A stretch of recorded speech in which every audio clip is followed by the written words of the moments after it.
Menikahi gadis Matengil. Bab 050. Kamu kenapa sih? Ada yang ganggu pikiran kamu. Novi mengangguk pelan. Arga bisa membaca melalui raut wajah istri kecilnya itu. Maka, ia mendudukkan Novi di sofa dan kemudian ia sendiri berjongkok di hadapannya. Aku tahu apa yang kamu pikirkan, ucapnya, membuat Novi semakin menunduk. Ucapan Novi menggantung, karena dipotong lebih dulu oleh Arga. Tenang aja. Aku janji gak akan macam-macam sampai kamu izinkan. Arga meraih tangan Novi dan menggenggamnya. Kalau perlu aku bisa tidur di sofa dan kamu di ranjang. Tapi, aku gak bisa tinggalin kamu sendirian di kamar. Untuk pertama kali Novi memberanikan diri menatap mata suaminya itu. Mencoba menemukan tanda kebohongan dalam tatapannya. Namun, yang ia dapati justru berbeda. Arga terlihat bersungguh-sungguh. Tapi, gimana kalau nanti ibunya Mas Arga menemukan saya di sini? Ibuda berangkat lagi keluar kota pagi tadi. Mungkin agak lama karena ibu ada urusan bisnis. Arga mengusap puncak kepala wanita itu. Maaf, sayang. Aku nggak bermaksud menyembunyikan status kamu. Aku bisa saja langsung mengakui kamu di hadapan seluruh keluargaku. Tapi, keadaannya belum aman sepenuhnya. Untuk kamu. Novi tak menyahut dan hanya menunduk. Sabar, ya. Butuh waktu sedikit lagi untuk bisa mengumumkan status kita. Begitu pengumuman selesai, ibu udah balik dari luar kota. Dan, mungkin saat itu juga Rio sudah menemukan gadis yang dijodohkan dengannya, sehingga Arga bisa mendatanginya untuk meminta pembatalan perjodohan. Arga mendekat dan mencium kening, membuat Novi terpejam. Bibir lembut lelaki itu terasa begitu hangat. Menyentuh kening. Meresap ke dalam hati. Tunggu di sini sebentar, ada yang mau aku tunjukin ke kamu. Ia segera bangkit dan hendak keluar kamar. Namun, saat di pintu ia kembali menoleh. Oh ya, pakaian kamu masukkan ke lemariku. Atur aja mau disimpan. Di mananya? Iya, Mas. Arga mengulas senyum. Setiap kali Novi memanggilnya dengan sebutan, Mas membuat hatinya serasa melayang. Entahlah, rasanya sangat berbeda. Lelaki itu mempercepat langkahnya menuju lantai bawah untuk mencari sesuatu yang pernah disembunyikannya di dalam sebuah ruangan. Surat perjanjian yang pernah mereka buat 1 hari setelah pernikahan. Surat di mana tertera bahwa mereka akan berpisah setelah kelulusan Novi, dan Arga akan memberinya rumah dan sejumlah uang sebagai kompensasi. Surat itu akan ia musnahkan tepat di hadapan Novi sebagai bukti keseriusannya. Loh, di mana? Gumamnya saat tak menemukan map berisi surat perjanjian tersebut. Padahal, Arga ingat. Betul ia menyimpannya di laci itu. Apa aku salah simpan? Laci-laci lain beserta lemari pun ia telusuri untuk mencari, namun tak juga menemukan. Arga berpikir sejenak. Seingatnya, ia memang menyimpan surat perjanjian itu di laci meja kerjanya. Laci kedua dari bawah. Apa hilang? Iya. Arga mendesah kasar. Ah. San. Novi membuka lemari suaminya untuk memasukkan pakaiannya di sana. Mengosongkan salah satu ruang di lemari dan memindahkan pakaian Arga ke sisi ruang yang lain. Saat mengeluarkan pakaiannya dari tas, perhatiannya tertuju pada sebuah kotak kecil. Ia membuka dan menatap isinya. Sebuah surat kecil dan juga gelang peninggalan mendiang ayahnya. Masih lekat dalam ingatan Novi ketika mendengar pembicaraan Arga dan ibunya yang membahas tentang gadis yang telah dijodohkan dengannya sejak lama. Apa benar yang mereka maksud itu aku? Tapi, bagaimana kalau bukan? Tapi, mana mungkin juga orang tua Mas Arga yang berasal dari keluarga terpandang mau menjodohkan anaknya dengan gadis yang berasal dari keluarga miskin. Novi termenung.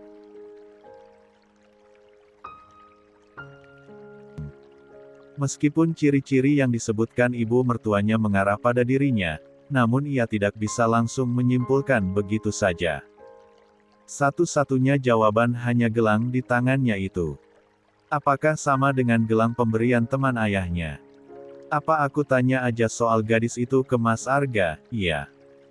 Oke, aku akan tanya malam ini. Ketika pintu terbuka dan memunculkan sosok Arga dari balik pintu, Novi gelagapan.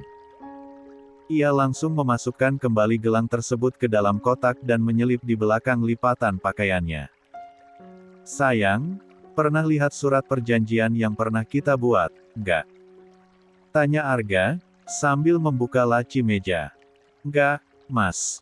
Kan Mas Arga yang simpan, jawab Novi. Memang? Kenapa? Suratnya nggak ada, padahal aku ingat simpan di jaci meja kerjaku. Suratnya mau diapain? Tadinya mau aku bakar. Perjanjiannya kan udah batal. Sebelah matanya berkedip penuh rayu. Novi menunduk. Bisa salah tingkah jika menghadapi sikap lembut suaminya itu. Mungkin aku salah simpan dan suratnya hilang. Ya udah deh, nggak apa-apa. Ia mendekat dan mengusap rambut istrinya. Sudah masukkan pakaian kamu ke lemari. Sudah. Kalau gitu sekarang tidur, ya. Kamu butuh banyak istirahat. Ia menuntun Novi ke tempat tidur. Membaringkan dan menyelimutinya. Pipinya yang lecet bergaris akibat diserang Alia ia usap perlahan dan meniupnya dengan lembut. Novi terhanyut, jantungnya berdegup cepat.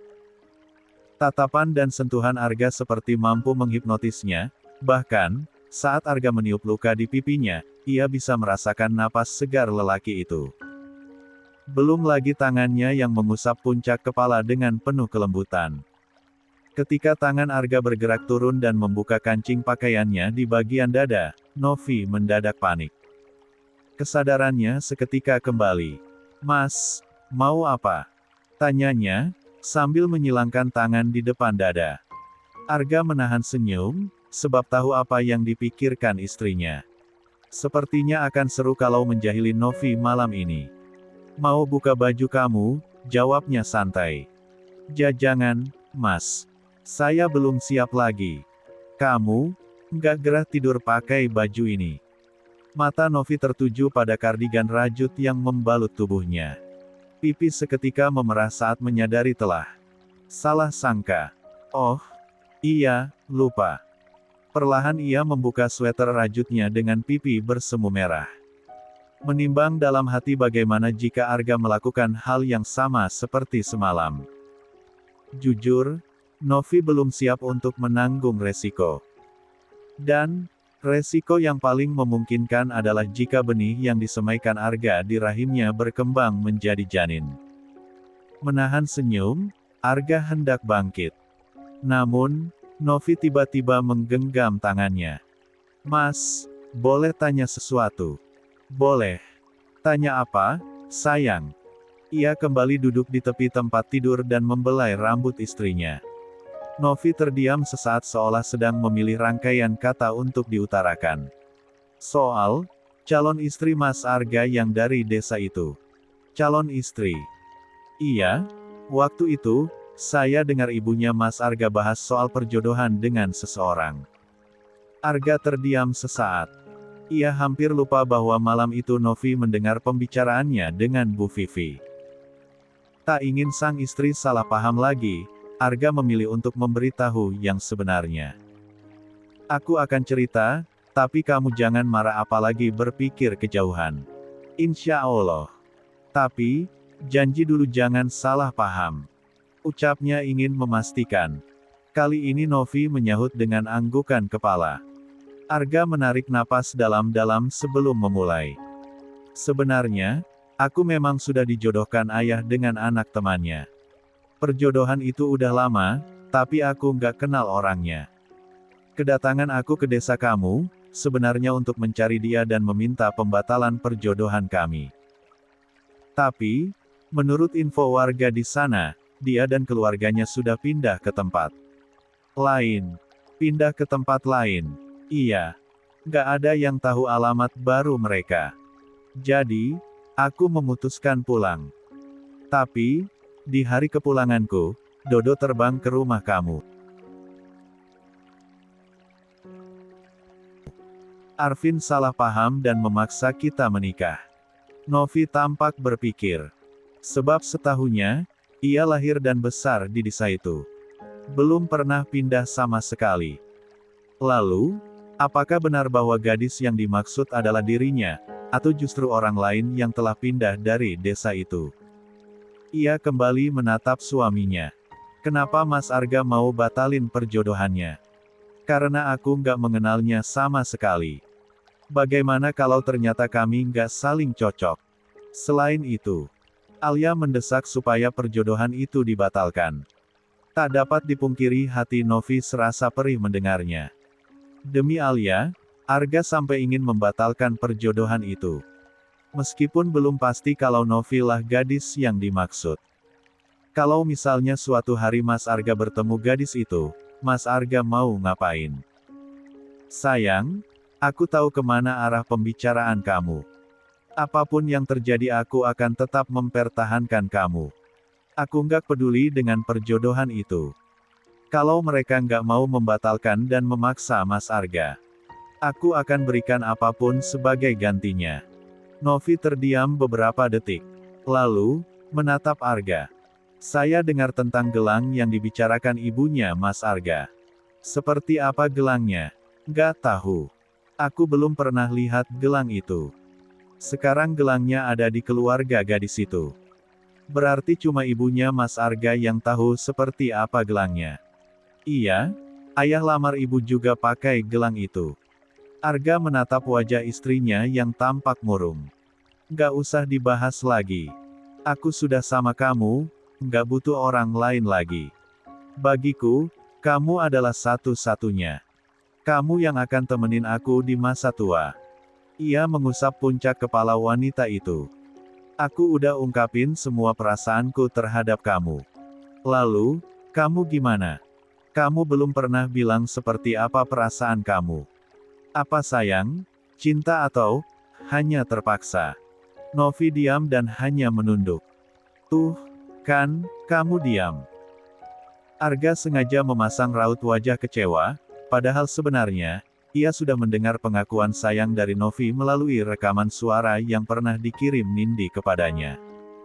Menghela napas panjang, lelaki itu berpindah. Meraih satu bantal kepala dan membaringkan tubuhnya di sofa dengan posisi membelakangi istrinya. Novi menatapnya dengan penuh rasa bersalah. Jujur saja, untuk mengakui perasaannya di hadapan Arga, Novi malu dan merasa tidak pantas.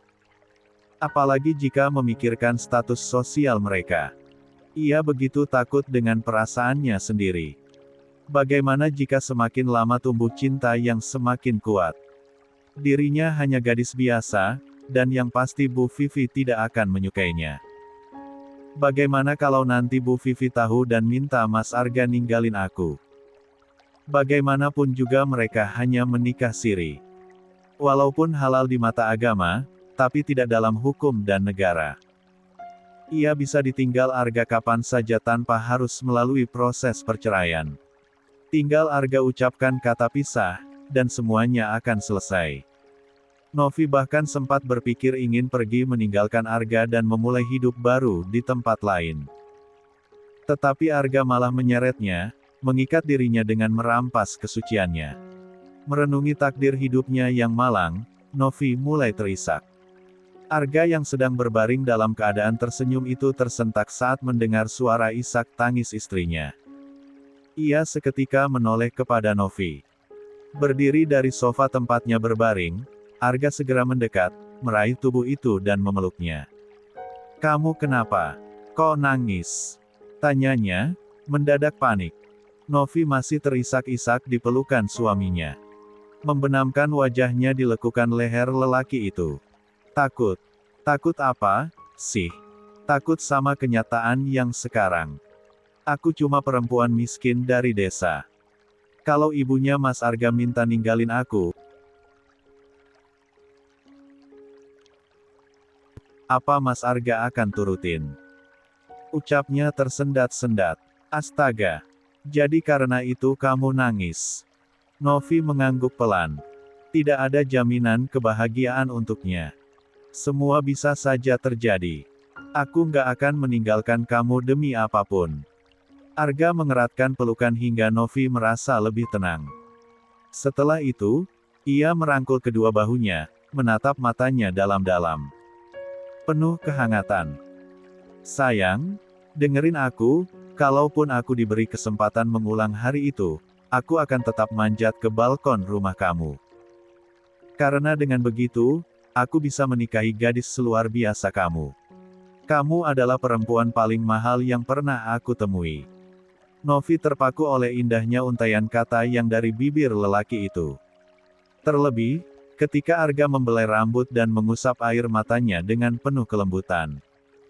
Mengecup keningnya dengan penuh kehangatan.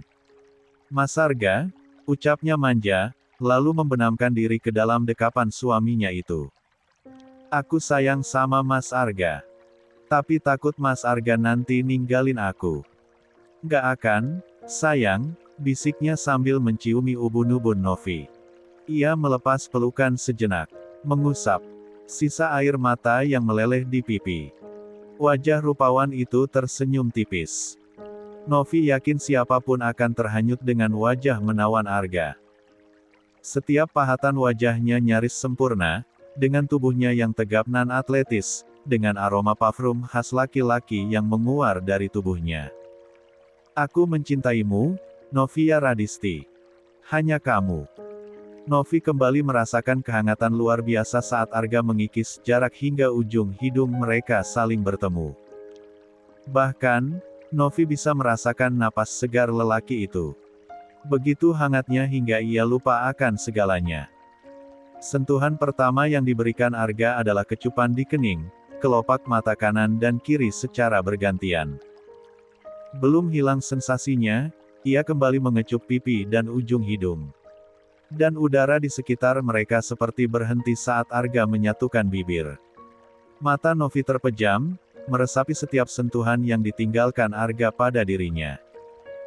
Konon katanya manusia memiliki naluri alamiah yang akan menuntun, dan Novi membuktikan itu.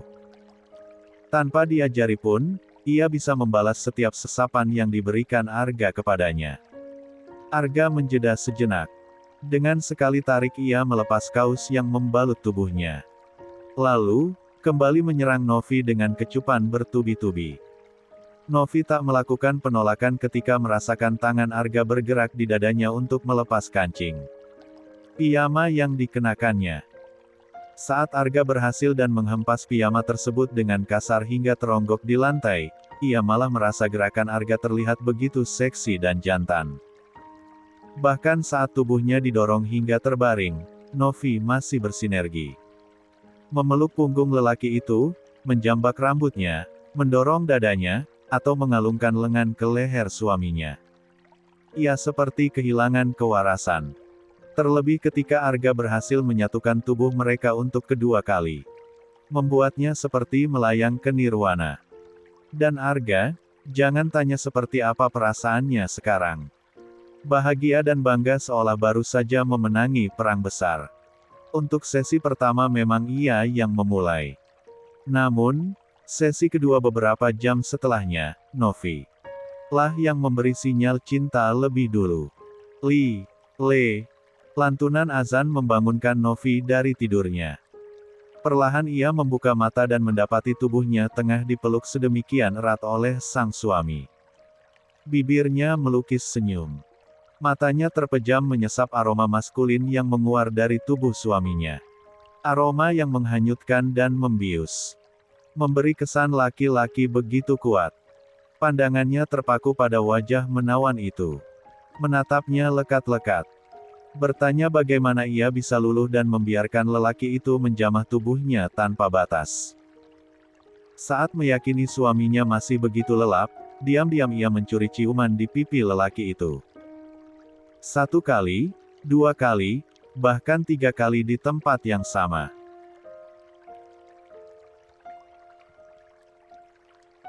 Kemudian memeluk selimut di dadanya agar tak melorot dan hendak turun dari tempat tidur. Namun, Belum kakinya beranjak, Arga sudah menarik tangannya lebih dulu. Arga tersenyum, sebab sebenarnya sudah terbangun lebih dulu beberapa menit sebelumnya. Pipi kanannya iri karena yang kiri dapat 3 kali cium. Mendadak pipi Novi merona. Seolah baru saja kedapatan mencuri sesuatu. Ingin melepas cengkraman Arga pada lengannya, namun tenaganya kalah jauh.